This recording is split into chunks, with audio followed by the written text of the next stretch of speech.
Well, welcome back, or if it's your first time, welcome to The View from a Broad.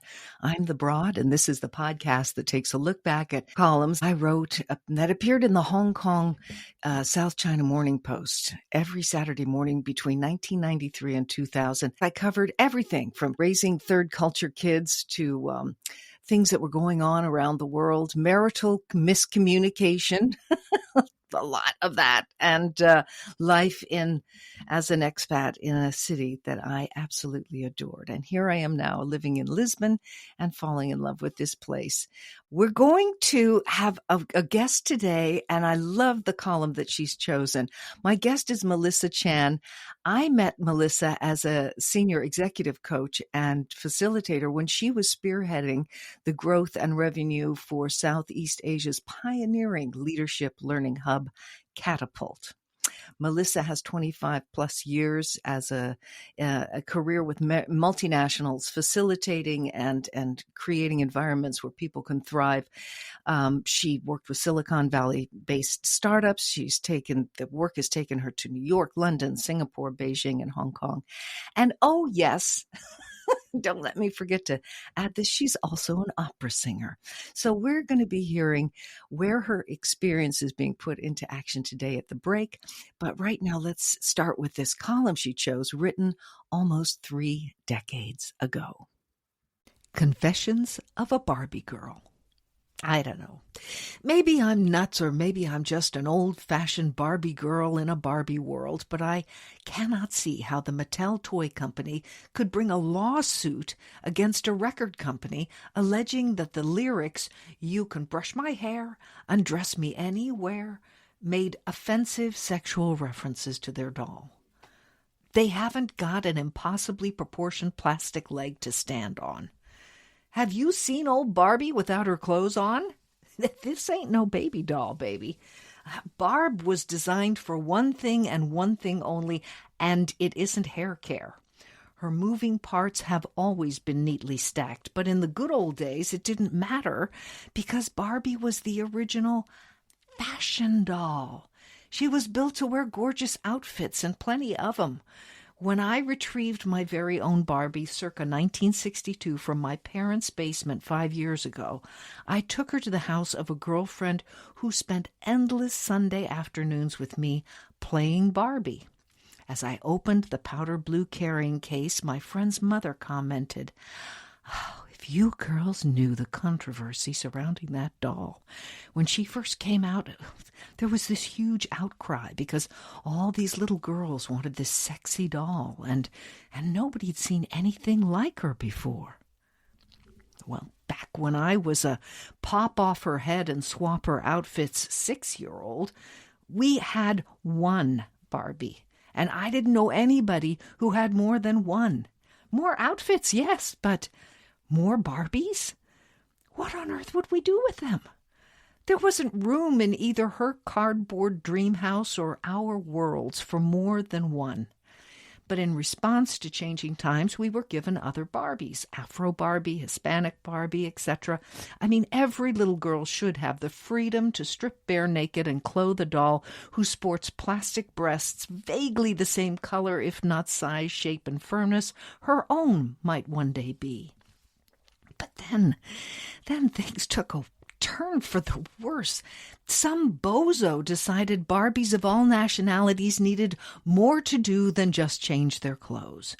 Not content with Barbie the fashion model, she needed to be Barbie the role model. Astronaut Barbie, Dr. Barbie. You go into Toys R Us and the Barbie aisle goes on forever. Who wants to pop the head off a Polynesian nuclear physicist Barbie? And once you've taken off her lab coat and flowered what do you dress her in? Would she slide into a backless gold lame gown and sing a couple of numbers in a nightclub before heading back to the research lab? Barbie wasn't meant to have a job. Her job was getting in and out of really cool clothes. She wasn't built to be a role model. Hey, look, I played with little Neanderthal troll dolls whose hair resembled lime green candy floss and who didn't have any clothes at all. But that didn't make me want to grow up to live naked in a cave and never brush my hair. The fact is, Mattel Toy Corporation, Barbie now has become a total tramp. You could find at least 4 of her, stark naked, legs akimbo and headless, sticking out of my daughter's toy box. Too many bodies, too few outfits, and this is what you get. When I was a girl, Barbie always looked immaculate. She wore her pearls to the beach, for God's sakes. Those brass-spiked pearl stud earrings never exited her cranium. She may have had more than one head in order to wear her collection of wigs, but one body and one body only. And regardless of how many times she may have got naked during the course of an afternoon, at the end of the day, she put on her clothes and got back in her carrying case with her dignity and her pearls intact. "Come on, Barbie, let's go party," sings the brutish lad in the disputed pop song. Well, can you blame him for assuming the worst? After all, what's an astrophysicist doing standing on her head naked in a box full of Lego? Melissa, it's so great to have you here. Great to chat with you, Teresa. And unbelievable that the last time we met was at a cafe in Lisbon and having a sip of wine. Yeah, that was wonderful, watching the trams go by. So I'm just thinking, when they introduced that very sexy doll back in the 50s, that was a pretty bold move for the toy company, actually. By the time you got to the 70s, for example, there were bras being burnt, and they did not change one thing about the circumference of her thighs, and the pert upturnedness of her bosom remained unchanged throughout the 70s and the women's movement. But she didn't really need a bra, old Barbie. She didn't need any support at all. Did you have a Barbie? Well, Teresa, the funny thing is I never owned a Barbie. And it was a huge thing in my childhood amongst my friends. So I would have to borrow them and play them at my friends' places. But I would have to watch from afar and appreciate Barbie from afar. Now, was that because your parents thought she was sort of an inappropriate baby doll? I think my parents wanted to train me in getting used to limited resource environments. So they thought that the Barbie was a nice to have. I had enough toys, and in fact, after the age of 5, they thought you don't need dolls anymore. I've never been on the fence about anything to do with her being a bad role model. I thought she was awesome. I loved popping off her head, which was the best and easiest way to get her in and out of her clothes. I didn't feel like that was the ideal model of what I should look like, but that was not my experience. What did you have any thoughts about the beauty standard side? When we were growing up in Asia, right? So I grew up in Malaysia and I went to high school in Singapore. It was a time when we actually didn't see a lot of role models that looked like us. So it was actually very different from what we see now. It was a time when we just accepted, right, that there were nobody that looked like us on media, in the cartoons and animation films, nor in dolls. So it was not something that was a requirement. Fast forward to today, uh, and as there are a lot more Disney movies with girls of all shapes and sizes and hair colors and hair textures as the main character. They're the ones that are saving the day. And my daughter, who is 10 right now, so she's grown up in that environment where I think representation for her is a given. And Mm, so in her world, I think she's looking at it in a very different way from when I was looking at it. sure. Uh, and I'll give you an example. We are huge fans. My husband and I are huge fans of the Marvel world, and we really wanted to introduce her to Marvel superheroes. And she flat rejected it. She just said, "No, there's nobody that looks like me." And we tried. We're fans. We're hardcore fans. And we said, "How about Iron Man?" She's like, "Yeah, but it's Iron Man." Yeah. Yeah. And in the end, we searched and we said, "Well, I guess it's Black Widow." And she said, "She's not a girl. She's a big woman. She's a grown-up woman." Yeah. And so we were like, you know what? There are plenty of Disney movies. We'll stick with Disney for now. Yeah, isn't that interesting? I was thinking, looking back on this, because of course, part of the thing with this podcast is to unpack a thought that felt important to me 30 years ago and see what in there feels appropriate, inappropriate, whatever today. I mean, I do make the comment about the Polynesian nuclear physicist Barbie not slipping out of her lab coat and into a gold lame gown. And what stood out to me was like, why not? It was kind of putting like you could either be somebody who did, sang in a lounge, or you could be super smart and in a lab. And I think what we're finding today for women is you don't have to be that one thing. I mean, look at you, opera singer and, powerhouse facilitator. Yeah.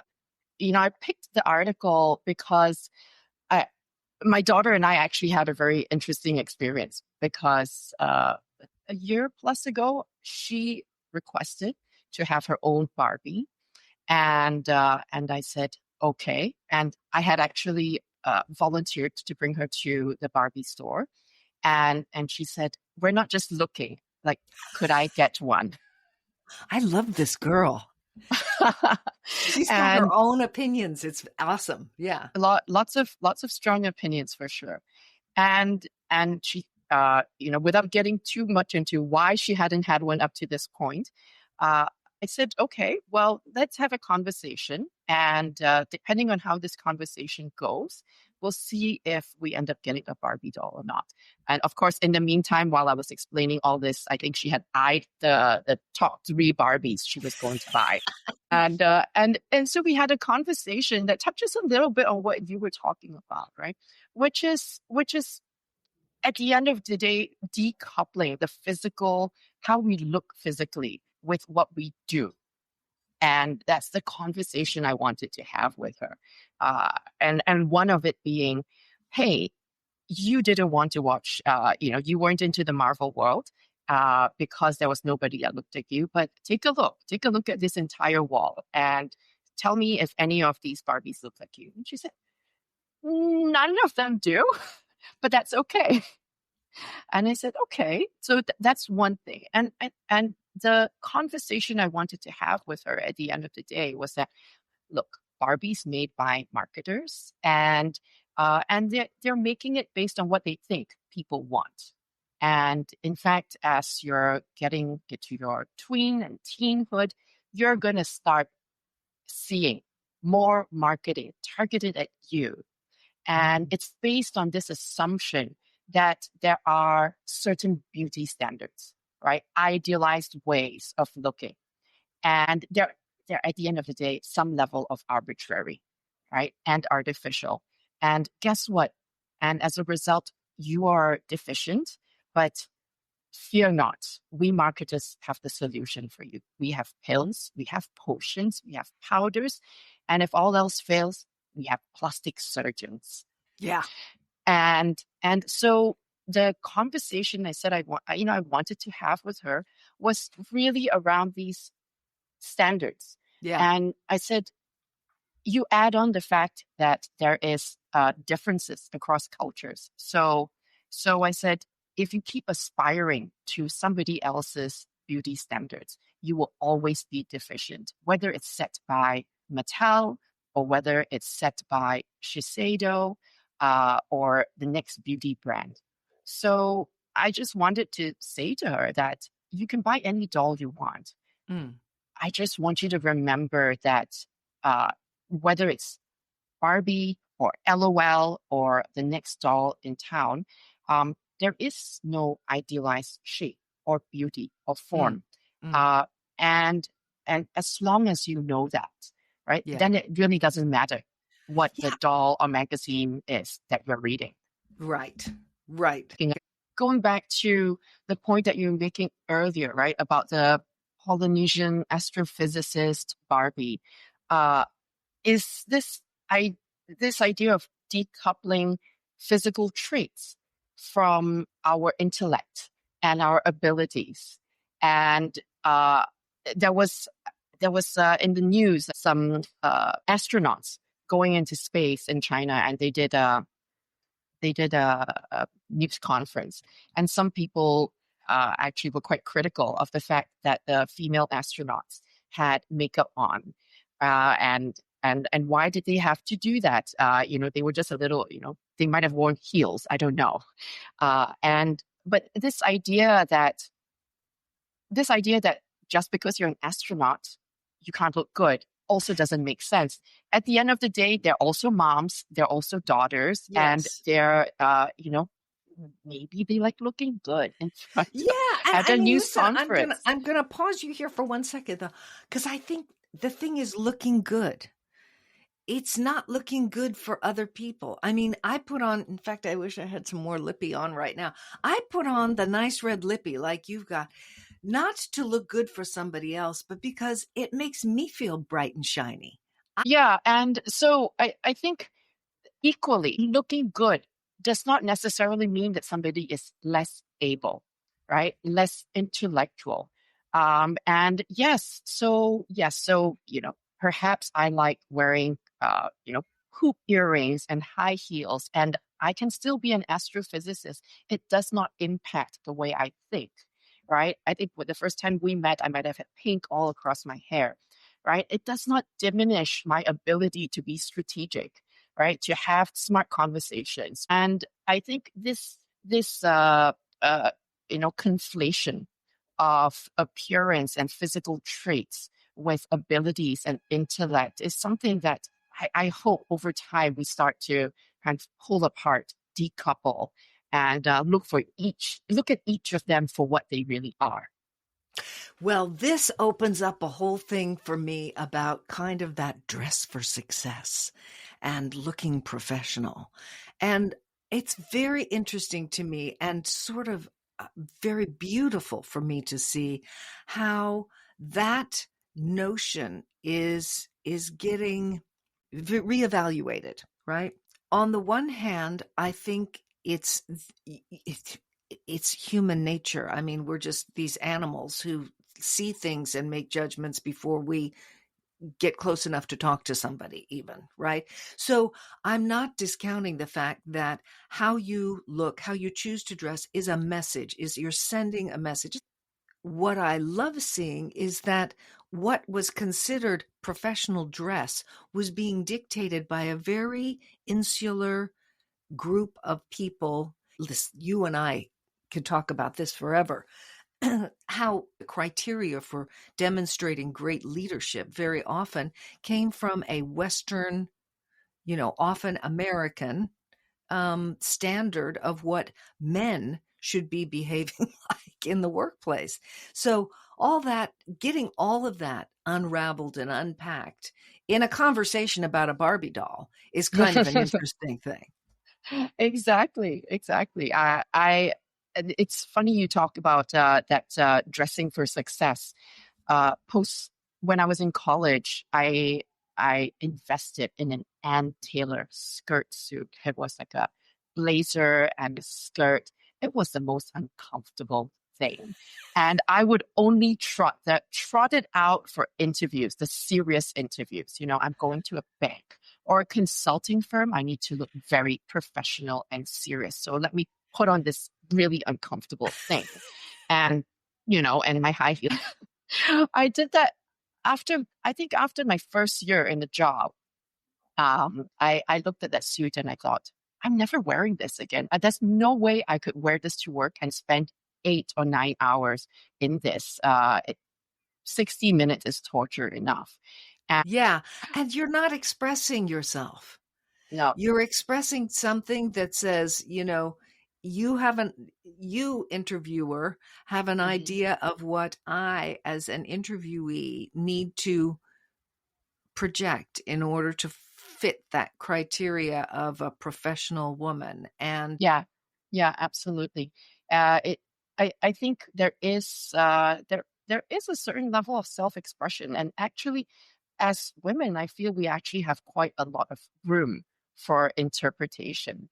goes, hey, listen, when you say, women have a lot more latitude, I'm telling you, I went through that Barbie case. I have Ken in there. I Mhm. had thought he only had one outfit, which was the swimming trunks and the terry cloth striped jacket he came in. They used to go to the Olympic Club. She'd be singing in the lounge there and he'd be doing laps or something. He'd be eating by the pool. In fact, okay, he did have a few outfits. They were nothing as cool as Barbie's. And I think it's nice to see that men's fashion now is opening up so that you can see on the red carpet men express. I was on the I was on the train yesterday coming back from Lisbon home, and the young man who was sitting opposite me was wearing a black business, looked like he'd just come from a meeting, and he had white pearls, that elegant little choker around the Yeah. neck. And I thought, right on, man. Absolutely. Everybody should be able to, pop their head off and put something on that makes them feel fabulous. That's what I think. Hey, listen, I think we should take a little break here. I want to hear where you're throwing your talents these days. And then we'll come back and hear the story, the personal story that was somehow stimulated by that kooky column about Barbie.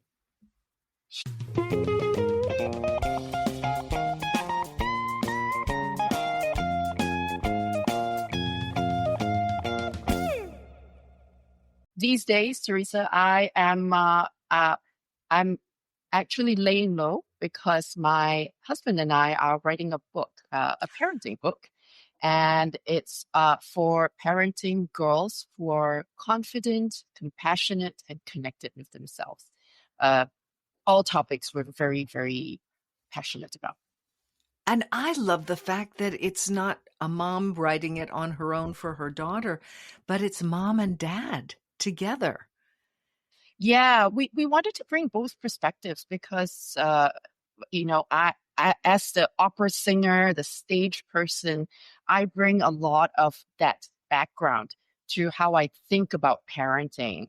Because to me, the stage has always been a place for personal growth. And for my husband, he brings the sports angle. So he always came from a sports family. And so we're very much huge fans of what the arts, music in particular, and then what sports can bring and what they offer in terms of development for a young child. There are so many things that are intrinsically beneficial to participating in sports and participating in music making that they are life skills. And so we've taken that perspective and decided to meld it and share it with others. It sounds wonderful. That's great. When can we expect to see this book and does it have a title yet? Ooh, we don't have a title yet, so we need a working title. Still TBD, but we're planning for it to be ready next year. So if anybody's interested or would like to hear more, they can connect with me on LinkedIn. I will be sure to put your LinkedIn connection up on the podcast website.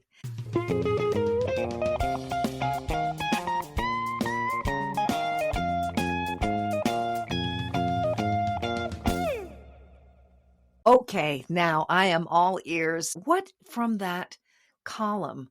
Was there a word? Was there an idea? Was there a situation that triggered some kind of a memory for you? And I mean trigger in a positive way, not in the way that it's used nowadays. Yes. I, for what it brought out for me as I was reflecting on the article and my conversation with my daughter was really about me wanting to, I guess, inoculate her against the future shocks that I've experienced or peers of mine and my sisters have experienced. Share that story.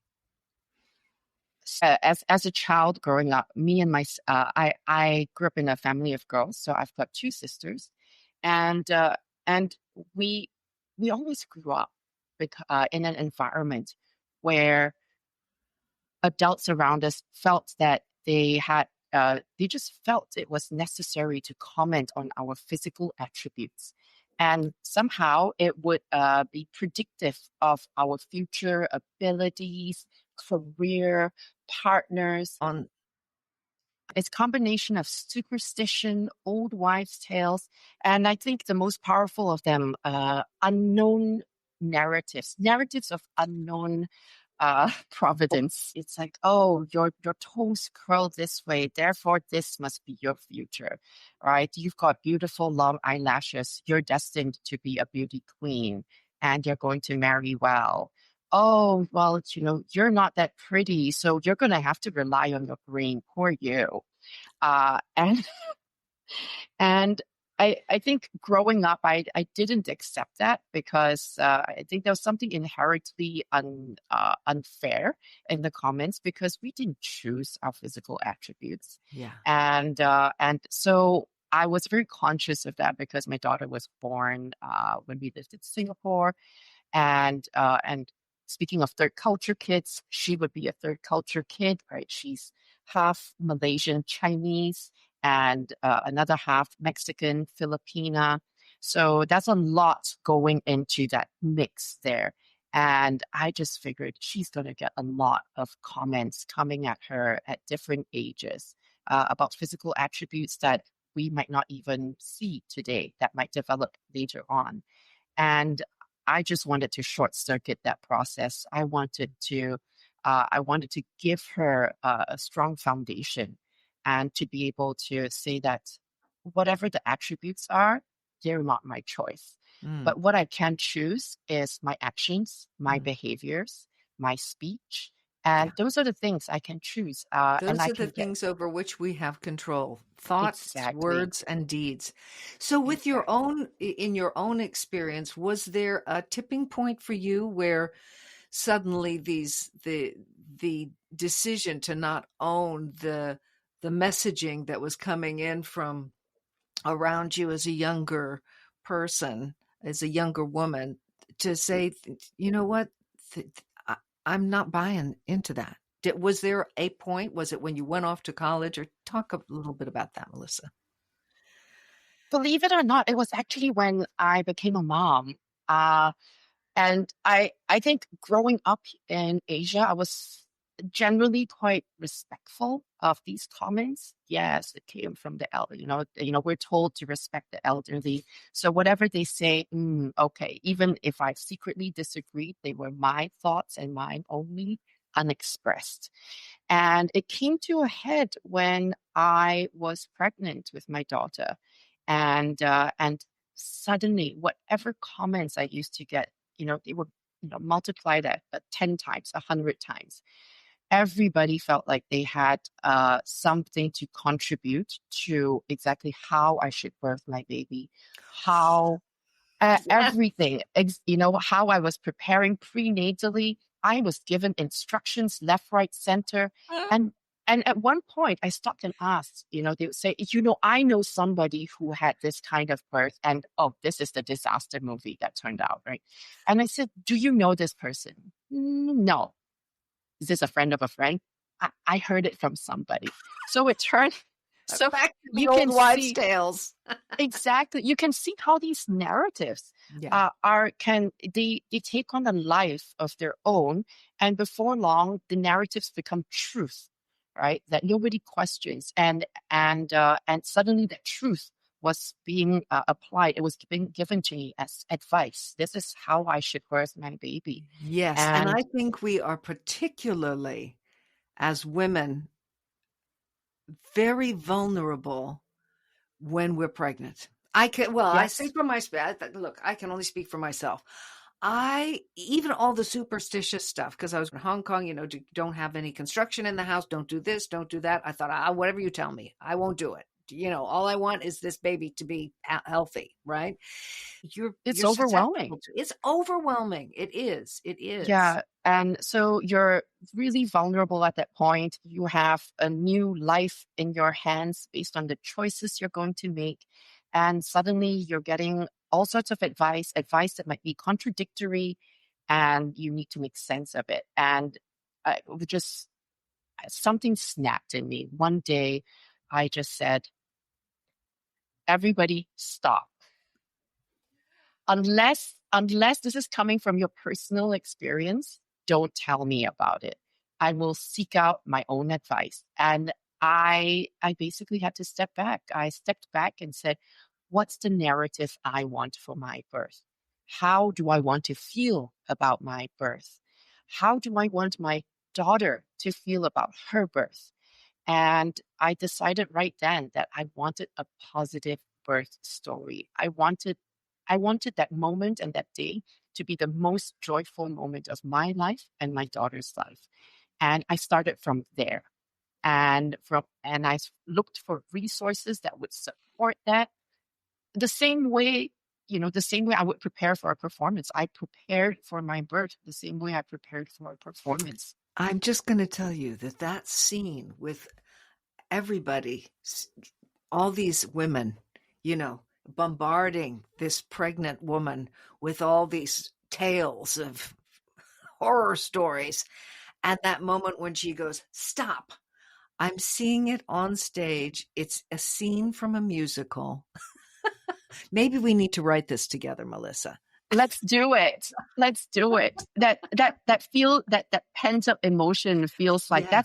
that's the impetus for an aria. Yeah, it's fabulous. It's wonderful. Well, listen, thank you so much for sharing this journey of your own self-discovery that has now been a platform for the way that you want to inform and raise your daughter to value her own opinion of herself. It's sounds to me a little bit about looking in a mirror lovingly and with excitement, rather than looking at a screen that's telling you what you ought to be loving and excited about as a woman. Yeah. Yes, exactly. Exactly. And I think the foundation that that really that we're giving our daughter is really to have the resilience to stay true to who you are, right? Yeah. Even if the world is going to bombard you with all sorts of messages about who you should be, Yeah. and the ability to come back to yourself, rebalance when you do inevitably get knocked off balance, when life throws surprises at you, surprises that even we couldn't predict. To have the skills and the muscle to go, okay, I'm a little bit off course, but I can get myself back on. I know what my true north is, right? Mm-hmm. I know where my North Star is. Okay, the Mm-hmm. one question, I can't close this podcast without did she get the Barbie doll? She did. Yahoo! She got the Barbie doll. It came down to how big it was. Could we carry it back because we were traveling? And of course, I have to throw in this little epilogue to all of this. Once we agreed on which Barbie doll she was getting, she said, "Mama, I'm so sad that you didn't have your own Barbie doll. Should I use my pocket money and get you a Barbie doll? Because you deserve a Barbie too." You do deserve a Barbie. I I want to buy you a do. Barbie. What a good little daughter she is. You've got a That was very compassionate sweet. girl who loves her mommy. We are lucky mothers. That's what I will say, Melissa. We are both lucky mothers. Well, listen, folks, breathe all the time. Come up slowly. Whether you're a Barbie girl in a Barbie world or a Ken doll with only one bathing suit and a terry cloth jacket to keep you warm, whatever it is that's coming up in your future, the things that we can't predict, but As my friend Geraldine always said to me, what if it's good?